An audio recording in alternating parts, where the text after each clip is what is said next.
بسم اللہ الرحمن الرحیم۔ ذکر رحمت ربک عبدہ زکریا، یہ بیان ہے تیرے رب کی رحمت کا اپنے بندے زکریا پر۔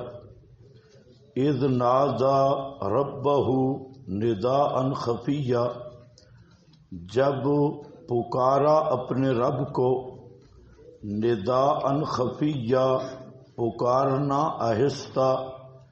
قال رب، عرض کی اے میرے پروردگار، انی بہن العظم منی، بے شک میں کمزور ہو گئی ہڈیاں میری، واشتعل الرأس شیبا، اور شعلہ زن ہوا سر میرا، شیبن از روئے بڑھاپے کے، ولم اکم بدعائک، اور نہیں ہوا میں تجھے پکارنے کی وجہ سے، رب اے میرے پروردگار، شقیًا بدبخت، وانی خفت الموالیہ، اور بے شک میں خوف کرتا ہوں اپنے بھائی بندوں سے، من ورائی، میرے پیچھے، وکانت امراتی عاقراً، اور ہے بیوی میری بانجھ، فہب لی من لدنک ولیہ، پس ہیبہ کر مجھے اپنی جناب سے، ولیًا وارث، یرثنی، جو میرا وارث بنے، ویرث من آل یعقوب، اور وارث بنے آل یعقوب کا، واجعلہ رب رضیہ، اور کر اس کو میرے پروردگار پسندیدہ۔ ذکر رحمت ربک عبدہ زکریا، آپ کے پاس عبارت ہے، یہ سورت کہف کے لیے بمنزلہ تتمہ کے ہے۔ اب جو شبہات باقی ہیں ان کو اس صورت میں رفع کیا جائے گا۔ کچھ شبہات سورت الکہف میں ان کو رفع کیا گیا، اور بقیہ شبہات کو سورہ مریم میں۔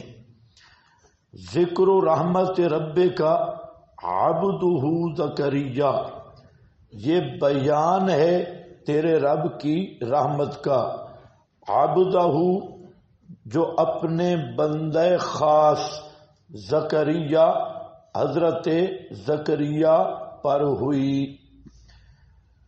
حضرت زکریا کے متعلق یہ شبہ تھا کہ ان کو بڑھاپے میں اولاد ملی، خوارق کا ظہور ہوا، تو اس سے پتہ چلتا ہے کہ انہیں تصرف ما فوق الاسباب کی قوت عطا کی گئی۔ اس کا جواب دیا جا رہا ہے کہ حضرت زکریا علیہ السلام وہ میرے عاجز بندہ تھے، اور اپنی حاجات اور مشکلات میں صرف مجھے پکارنے والے تھے، وہ متصرف یا غیب دان نہیں تھے۔ اصل مقصد یہاں یہ بتانا ہے۔ تو اب ذرا خیال کرو، ذکر و رحمت ربک عبدہ زکریا، یہ بیان ہے جو تیرے رب نے رحمت کی اپنے خاص بندہ، اضافت تشریفیہ ہے حضرت زکریا پر۔ اذ نادا ربہ، جب کہ ندا کی اپنے رب کو، نداء خفیہ، ندا آہستہ، رب کو پکارا، کس کے لیے؟ اولاد کے لیے۔ اور کیوں؟ آگے خود قرآن بیان کرے گا کہ وہ کیوں اولاد مانگ رہے تھے۔ تو اذ نادا ربہ، جب ندا دی اپنے رب کو، نداء خفیہ، خفیہ کا کیا معنی؟ آہستہ پکارنا۔ یہ آہستہ کیوں پکارا؟ اس کی متعدد وجوہات مفسرین نے بیان کی۔ سب سے بڑی وجہ اس آہستہ ندا کی یہ تھی کہ یہ دعا کے آداب میں سے ہے، یہ دعا کے آداب میں سے ہے۔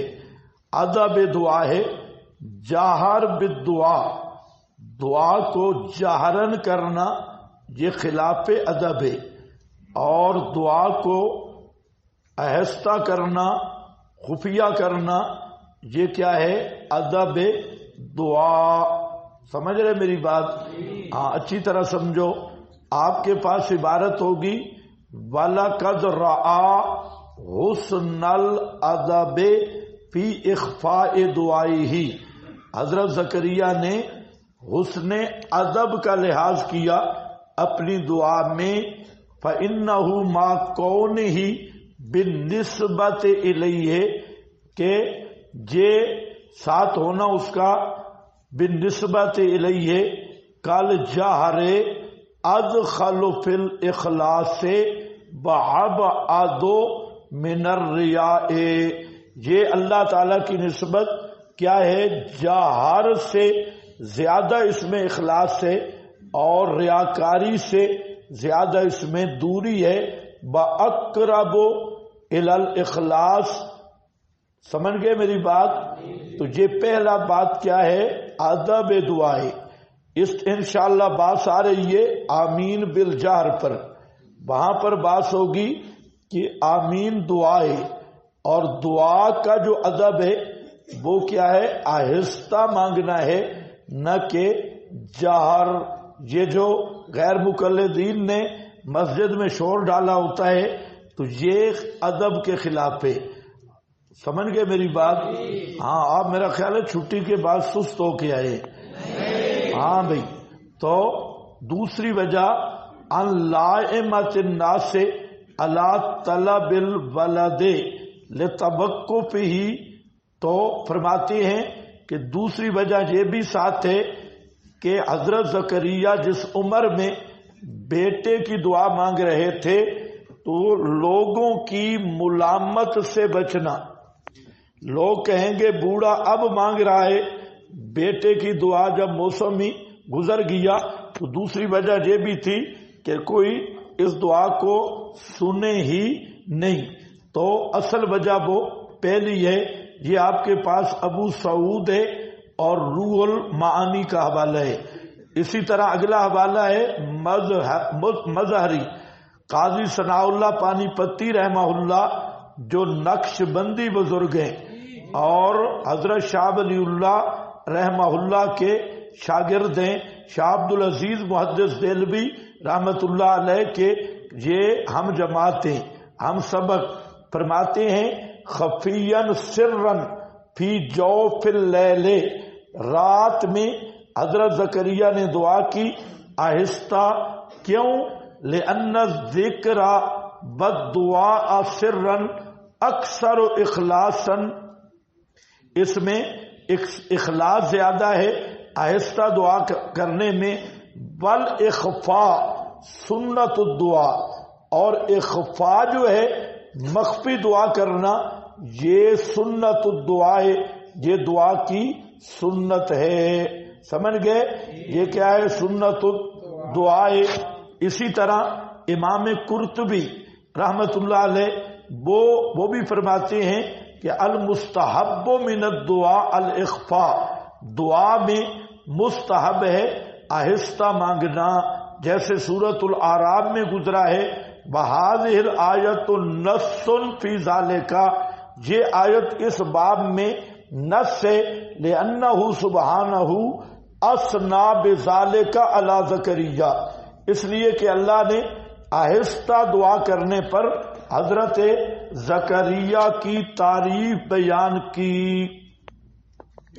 یہ حنفی بزرگ نہیں ہے امام قرطبی، یہ مالکی بزرگ ہیں۔ اور پھر آگے احکام القرآن علامہ جساس کا حوالہ ہے، وہ بھی فرماتے ہیں مزاحہ بے اخفاء الدعاء، اللہ تعالیٰ نے حضرت زکریا علیہ السلام کی تعریف کی کس کے ساتھ؟ اخفاء دعا کی وجہ سے۔ وفیہ الدلیل علی ان اخفاءہ افضل من الجہر بہ، اس میں دلیل ہے کہ کہ دعا آہستہ مانگنا جہرن سے یہ کیا ہے؟ افضل ہے یہ. تو نداء خفیہ، ندا آہستہ. یہاں پر ایک اشکال ہے. اشکال یہ ہے کہ نادا کا تقاضا جہر کا ہے. نادا کسی کو پنجابی معنی حکل مارنا، اور ندا تو نادا میں تو جہر مفہوم ہو رہا ہے، اور آگے ہے ندا ان خفیہ، تو نادا کا معنی زور سے آواز دی، اور ندا ان خفیہ آہستہ. تو یہ دونوں کا تعارض ہے. نادا ہے تو ندا ان خفیہ نہیں بنتا، ندا ان خفیہ ہے تو نادا نہیں بنتا. سوال سمجھ گئے؟ جواب یہ ہے کہ زور جو حضرت زکریا نے لگایا وہ زور قلب کے اخلاص کا تھا، اور جو زبان پہ تھی وہ سر تھا، لیکن جو زور تھا وہ دل میں تھا. دل کے اخلاص کا زور، اس کو نادا سے تعبیر کیا. تو یہاں زور کا تعلق قلب سے ہے اور اخفاء کا تعلق کس سے ہے؟ زبان سے. اس لیے اس پر کوئی اشکال نہیں ہے.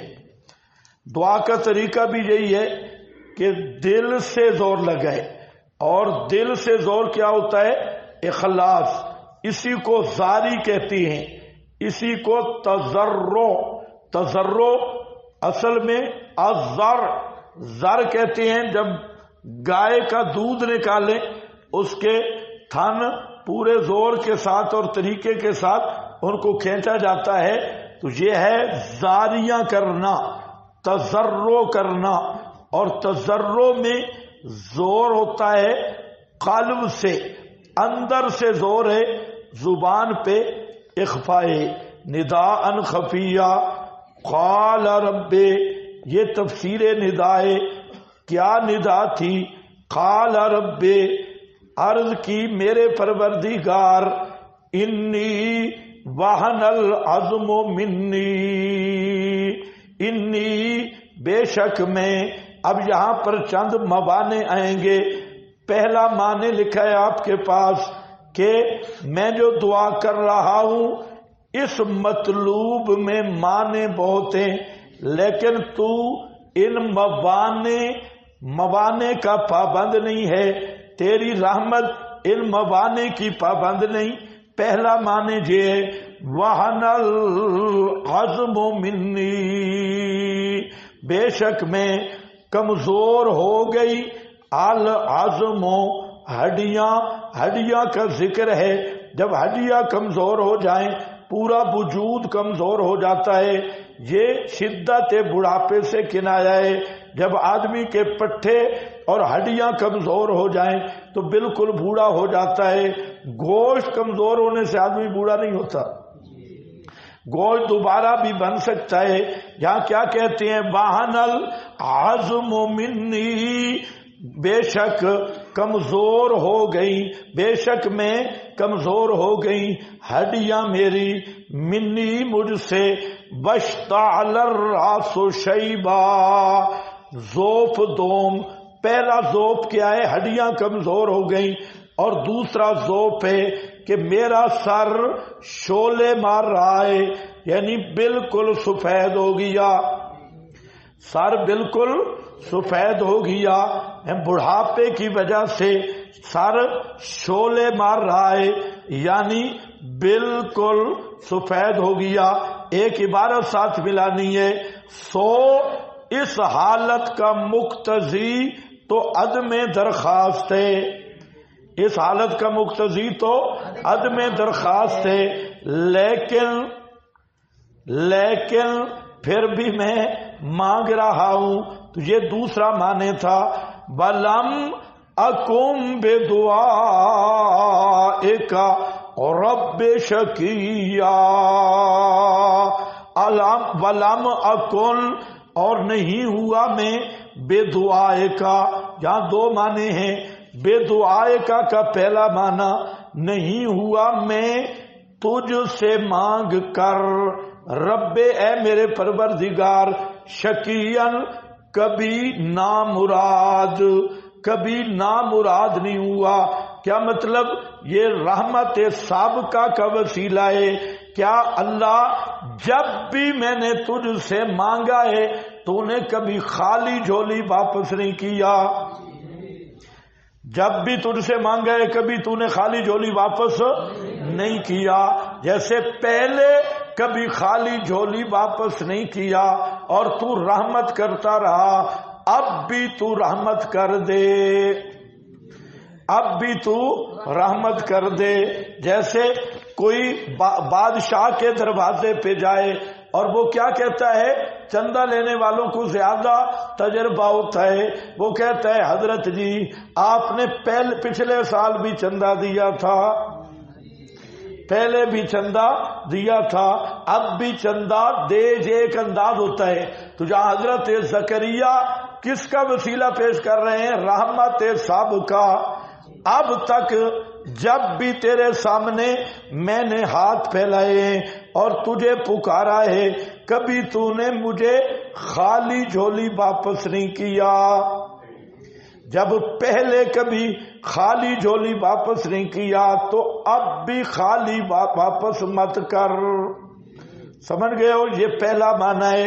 اور دوسرا معنی ذرا خیال کرنا ہے، وَلَمْ أَكُمْ بِدُعَائِي إِيَّاكَ۔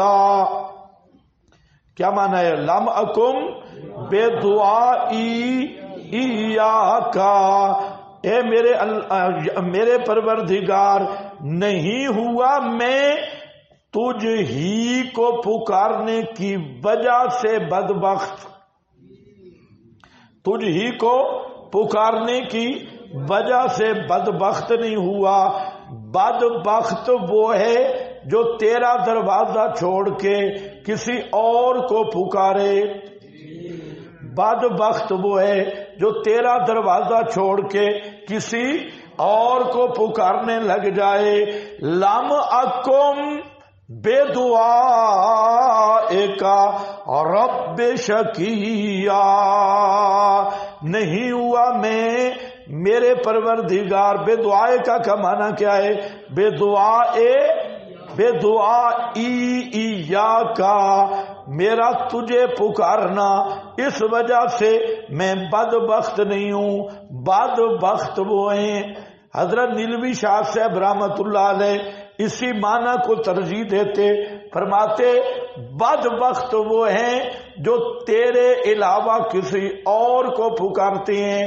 بی بی مریم کو پکارتے ہیں، بی بی یعنی کوئی بھی مثال کے طور پہ کسی کو بھی پکارتے ہیں تو وہ بدبخت ہیں۔ اس کی تائید آگے آنے والی ہے، تائید آ رہی ہے۔ آپ کے حاشیے پہ لکھا ہے لم اکم بے دعائے کا، یہ با سببیہ ہے اور مصدر مفعول کی طرف مضاف ہے، فاعل معذوف ہے۔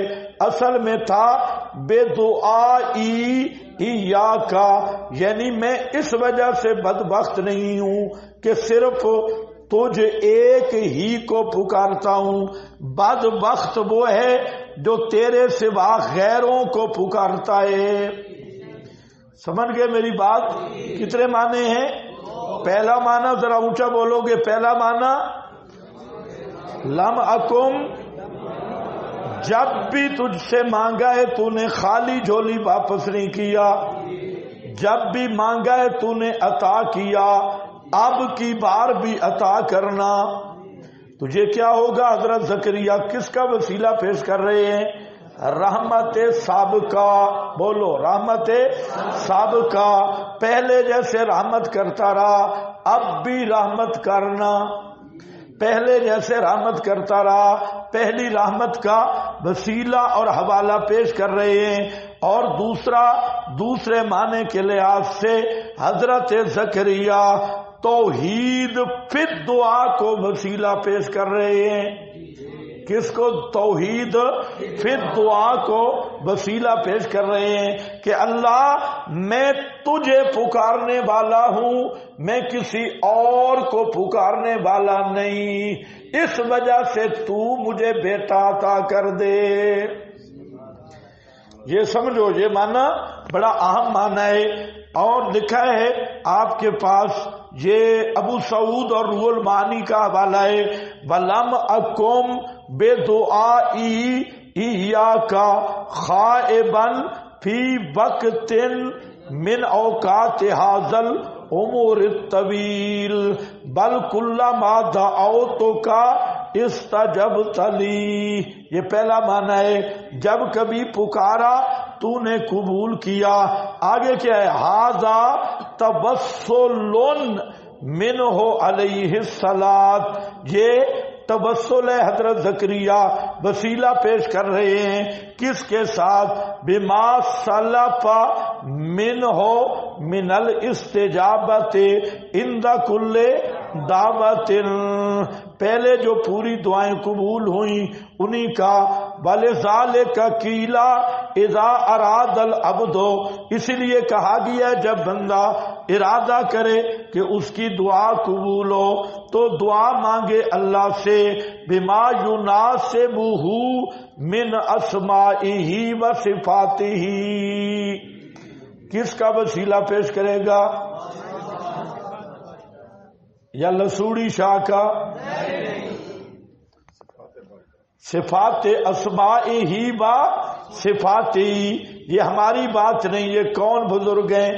یہ ابو سعود الحنفی، ہاں خلافت عثمانیہ کا چیف جسٹس، اور روح المعانی سید محمود آلوسی، تو یہ دونوں معنی ہیں۔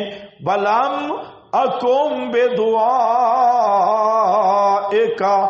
رب شقیا۔ حضرت شیخ القرآن رحمت اللہ علیہ فرماتے ہیں کہ ایک علاقے میں گیا، وہاں مولویوں نے مشہور کر رکھا تھا کہ غلام اللہ خان کی آواز جس کان میں چلی جائے اس کا نکاح ٹوٹ جائے گا۔ شیخ خود بیان کرتی، ہمیں تو اتنا بدنام نہیں کیا مولویوں نے، لیکن ان کو بہت زیادہ کیا۔ نام پڑ جائے، آواز پڑ جائے تو مولویوں مفتیوں نے فتویٰ دیا اس کا نکاح ٹوٹ گیا۔ اتنا بڑا گستاخ ہے، بے ادب ہے۔ کہتے ہیں میں تقریر پہ گیا تو ایک آدمی تھا جس نے بعد میں پھر بتایا وہ آدمی صحیح نیک مشرک تھا، نیک بزرگ مشرک۔ اس نے علاقہ چھوڑ دیا، اس نے کہا پنڈی والا آ رہا ہے اور زنانی بچانی ضروری ہے تو کہیں کوئی آواز نہ پڑ جائے، وہ بھاگ گیا۔ وہ گیا کہیں جھاڑیوں میں جا چھپا، لیکن شیخ کا لاؤڈ سپیکر بڑا تیز تھا تو وہ خود بیان کرتا ہے کہ جھاڑیوں میں جب چھپا تو حضرت شیخ جب جوش میں آئے تو وہ شیخ تو شیخ تھے، تو ان کی ہم سے تو 2 منٹ بھی بات ہو تو تھک جاتی ہے، تو وہ تو صحیح گرجدار آواز تھی اور روتے بھی تھے، قرآن بھی پڑھتے تھے، تو آواز کہیں اس کے کانوں پہ جا پڑی۔ اس نے کہا چلو نکاح تو جو ہونا تھا ہو گیا، اب سنو یہ کہتا کیا ہے، اتنا گستاخ ہے۔ تو یہی واقعہ حضرت شیخ نے بیان کیا، لم اکم بدعائک رب شقیا۔ کہتا ہے میں پڑے پڑے جھاڑیوں میں نے بات کی کہ یا اللہ اگر یہ مولوی سچ کہہ رہا ہے نا، پتہ مجھے بھی نہیں، زکریا کو جیسے تو نے بیٹا دیا نا مجھے بھی دے۔ کہتا ہے میں سارے درباروں پہ پھرا اور قبروں پہ پھر چکا تھا، تو میں نے کہا اگر یہ مولوی سچ کہہ رہا ہے، ساتھ منت مانی اگر تو نے مجھے بیٹا دیا تو اسی مولوی کا میں جلسہ کرواؤں گا۔ تو کہتے ہیں سال کے بعد جمعے کے بعد وہ مجھے آ کر ملا اور اس نے اپنی پوری بات بتائی کہ اس طرح میں جھاڑیوں میں چھپ گیا تھا اور اب میں ٹائم لینے کے لیے آیا ہوں، اللہ نے مجھے بیٹا دے دیا اور میں ساری زندگی درباروں پہ پھرتا رہا اور قبروں پہ، تو میں نے اللہ سے یہ عہد کیا تو اللہ نے مجھے بیٹا دے دیا۔ اور یہ ہوتا ہے، ہم گجرانوالہ میں جلسہ کر کے بیٹھے تو ایک آدمی آ گیا، وہ ابھی بھی موجود ہے. تو میں اسے نہیں جانتا تھا، تو اس نے مجھے کہا کہ آپ میرے لیے دعا کریں، میری اولاد نہیں ہے. تو میں ادھر ادھر بہت پھرا، تو میں نے اسے کہا کہ ایک وعدہ کر، شرک چھوڑنا ہوگا، توحید خالص اپنا، اور آئندہ درباروں پہ نہیں پھرنا اور قبروں شبروں پہ نہیں جانا، اس کا وعدہ کر تو دعا کرتی ہیں. اس نے کہا میرا وعدہ ہے. جب اس نے وعدہ کیا، دعا کی بات ختم ہو گئی. تقریباً سال کے بعد ہم ایک مناظرہ کے سلسلہ میں گئے. حضرت نعمانی صاحب رحمۃ اللہ علیہ بھی ساتھ تھے، میں بھی تھا. وہاں ہم چارپائی پہ بیٹھے اور بندے آگے ان کے مٹھائی کا پورا ڈبہ لے کر، اور میرے پاؤں دبائیں کبھی ادھر. تو میں نے کہا یہ میرے تو دیر میں بھی نہیں تھا، یہ کیا مسئلہ ہے؟ تو اس نے کہا آپ مجھے جانتے ہیں؟ میں نے کہا نہیں، میں تو آپ کو نہیں جانتا. مجھے شرم آ رہی تھی، حضرت سامنے بیٹھے تھے نعمانی صاحب رحمہ اللہ، ادھر وہ جا ہی نہیں رہے تھے. تو میں نے کہا جاؤ حضرت کو ان کی چاپی کرو، مجھے نہیں ضرورت. تو انہوں نے کہا آپ جانتے ہیں؟ میں نے کہا نہیں. تو کہتے ہیں میں وہی آدمی ہوں جس نے دعا کر بھائی اللہ نے مجھے بیٹا دیا ہے، اور میں اب مجھے اور یقین ہو گیا ہے اللہ کی توحید پر. تجھے اسی طرح ہوتا ہے. یہ یہاں حضرت زکریا علیہ السلام کی دعا یہ ایسے واقعہ نہیں، یہ پوری ایک ترتیب ہے. میں آگے ذکر کرتا ہوں. قال رب ہو گیا بلم اکم بے دعا ایک رب شقیا، نہیں ہوا میں میرے پروردگار تجھے پکارنے کی وجہ سے بدبخت. ایک حوالہ اور بھی ہے البحر المحیط کا، فرماتے ہیں ما کنتو بے دعا ایک رب شقیاً بل کنتو سعیدا موفقا اذ کنت تجیب دعائی. سمجھے؟ اور میں اسی تیری پکار کی وجہ سے سعادت مند ہوں، تجھے پکارنے کی وجہ سے یہ سعادت مند ہوں. جہاں کچھ حوالے ہیں، اب ٹائم نہیں. جہاں نیچے پھر من اسمائی و صفاتی، یہ دعا کے آداب ہیں کہ اللہ سے مانگو اللہ کے ناموں کے توسل سے. آج تو مولوی کا دماغ بھی خراب ہے، جب اللہ سے مانگتا ہے 10-12 کی دھمکی دیتا ہے، نہیں تو کم از کم آخر میں کہتا ہے بحرمت نبی الکریم صلی اللہ علیہ وسلم. ہے بےایمانہ. فضل اللہ مخلصین لہ الدین کہاں گیا، اور یہ توسل بالاسماء کہاں گیا، اور واسطوں پہ کتاب لکھی ہے بحرمت فلاں، بحرمت فلاں، بحرمت حاجی الدتا، بحرمت فلاں، بحرمت پیر سرکار کھڑکیاں والی سرکار، بحرمت سرکار کاما والی سرکار، بحرمت سردار کھڑکی والی سرکار. یہ کتابیں لکھی ہے، واسطے در واسطے در واسطے در واسطے. ان ظالموں نے قرآن دیکھا ہی نہیں. آپ کے پاس ایک عنوان ہے مسلک الانبیاء فی مسألۃ الدعاء، انبیاء کا مسلک، مسئلہ دعا میں انبیاء کیسے کس کو پکارتے ہیں؟ صرف اللہ کو. کیسے پکارتے ہیں؟ اللہ کے ناموں کے توسل سے، اللہ کے ناموں کے توسل سے.